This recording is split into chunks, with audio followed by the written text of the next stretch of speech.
सभी प्रभु प्रेमियों को मेरा प्यार भरा राधे राधे। इस वीडियो में हम चर्चा करेंगे सर्वपितृ अमावस्या के विषय में, जो कि हम सभी सनातन धर्म अवलंबियों के लिए बहुत महत्वपूर्ण है। शास्त्र ऐसा कहते हैं, एक बार अगर देवताओं की पूजा में कोई चूक हो जाए तो कोई बात नहीं, परंतु पितरों की पूजा में कोई भी चूक नहीं होनी चाहिए।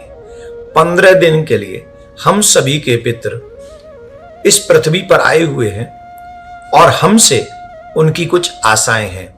उन आशाओं पर खरा उतरना प्रत्येक सनातनी उनके वंशजों का दायित्व है। आप लोग समझिए कि इन पितृ दिनों में कई लोग ऐसे हैं जिन्हें ये पता ही नहीं है कि हमारे पितरों का कौन सी तिथि में श्राद्ध था, तो न वो श्राद्ध कर सके, न वो तर्पण कर सके और ना ही पिंडदान कर सके।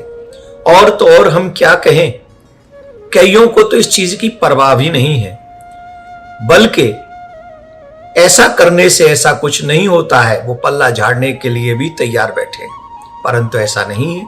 शास्त्र कहते हैं कि जब हम अपने पितरों को तृप्त नहीं कर पाते जल, तेल, अन्न से, तो वो हमें शाप देकर जाते हैं। तो जिन लोगों ने 15 दिन में कोई भी चूक की हो, तो उनके पास में सर्वपितृ अमावस्या का शुभ दिन है, जिस दिन वो अपने पितरों को तृप्त कर सकते हैं। मैं थोड़ी सी विधा इसकी आपको बता रहा हूं कि आप लोग मन क्रम वचन से इस विधा को पूर्ण करें।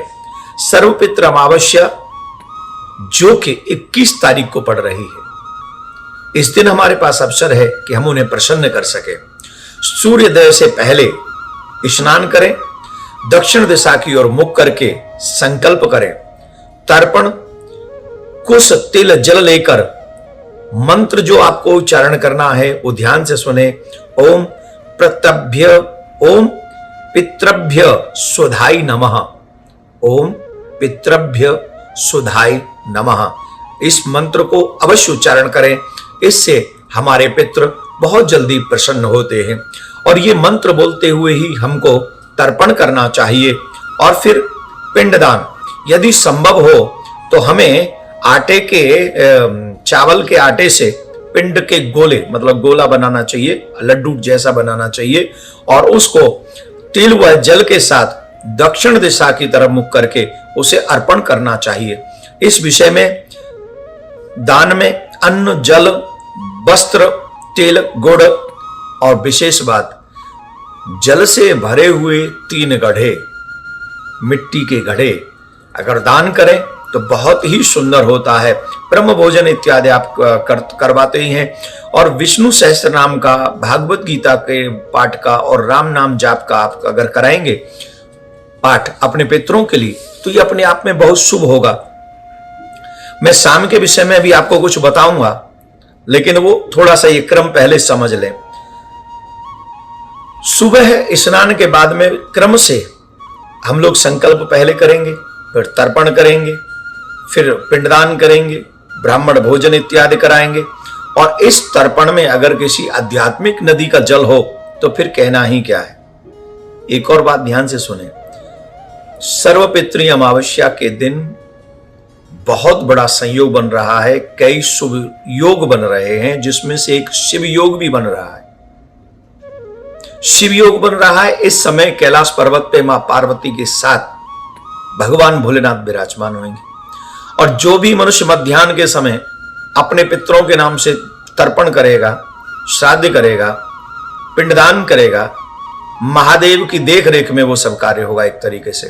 तो ऐसा कार्य करने वाला जिनकी कुंडली में पितृदोष है, उस पितृदोष से वो सहज में ही मुक्त हो जाएगा। इसमें कोई संशय नहीं है, बिल्कुल भी संशय नहीं। एक और बात जो हम आपसे कहना चाहते हैं, 15 दिन की यात्रा के बाद हमारे पितृ पृथ्वी छोड़कर पितृलोक के लिए प्रस्थान करेंगे। जब सूर्यास्त हो रहा होगा अमावस्या का, तो उस समय पर्टिकुलर शाम के समय जब अंधेरा हो रहा हो, प्रयास पूर्वक हमको एक कार्य करना है।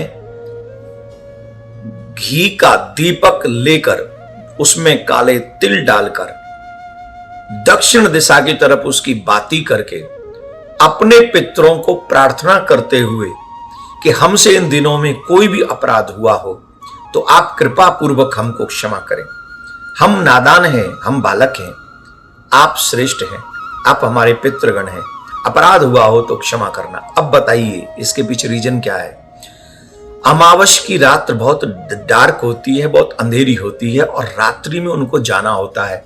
और जो भी वंशज उनके नाम से दीपक जलाते हैं, चाहे जमुना के तट पे, गंगा के तट पे, किसी नदी के तट पे, किसी तालाब के तट पे, अगर आप नहीं भी जा सकते तो अपने घर में ही दक्षिण दिशा की तरफ मुख करके आप वहां दीपदान करिए। तो जब अंधेरी अमावस की रात्रि में हमारे पितरों को आपके द्वारा दिए हुए दीपदान से जब उन्हें प्रकाश मिलता है तो 15 दिन की त्रुटियों को भूलकर उस प्रकाश से प्रभावित होकर वो आपको आशीर्वाद देते चले जाते हैं। और जब पितृ आशीर्वाद देते हैं तो धन बढ़ता है, सुख बढ़ता है, संतति बढ़ती है, मन में शांति बढ़ती है, बिजनेस बढ़ता है और भजन भी बढ़ता है। भजन बढ़े इसलिए, संतति बढ़े इसलिए, परिवार बढ़े इसलिए हमको अपने पितरों का आशीर्वाद सर्वपितृ अमावस्या के दिन लेना ही चाहिए। तो यही उपाय मुझे आपको बताने हैं जो मैंने बता दिए हैं। मेरा निवेदन है, बहुत सारे सनातनी ऐसे हैं जो ये नहीं जानते हैं, आप उन तक भी ये वीडियो पहुंचा दें और सभी सनातनियों को पितरों का आशीर्वाद दिलाने में उनका सहयोग करें। बहुत बहुत धन्यवाद। राधे राधे।